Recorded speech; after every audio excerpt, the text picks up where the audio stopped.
Ok, entonces en el video anterior hablábamos de los pronombres.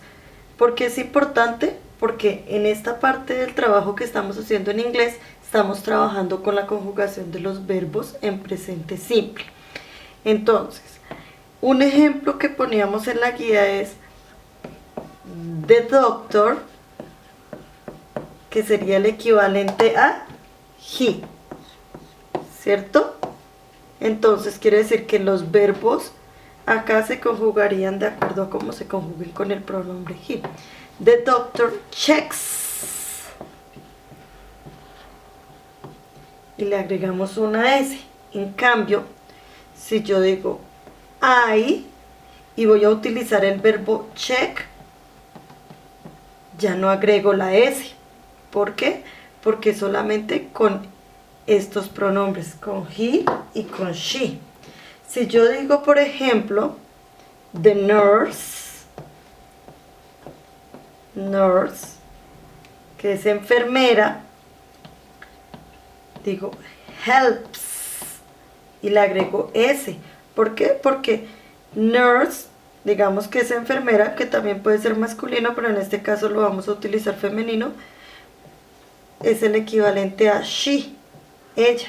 Y cuando el sujeto de la oración es she o he, tenemos que agregar S.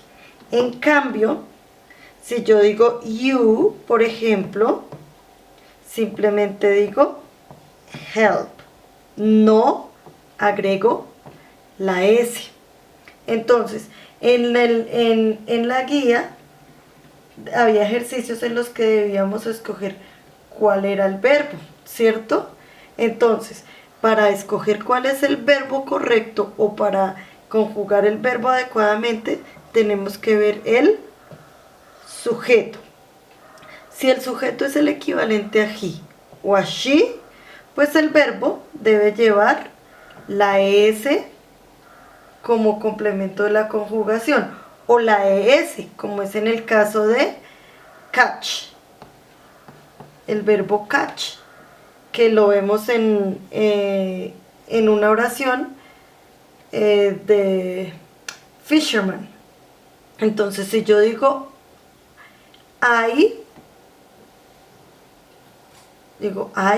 catch, no lleva S.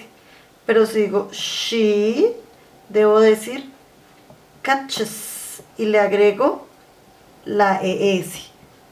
¿Por qué? Porque siempre debemos hacer ese cambio cuando se trata de she o de he.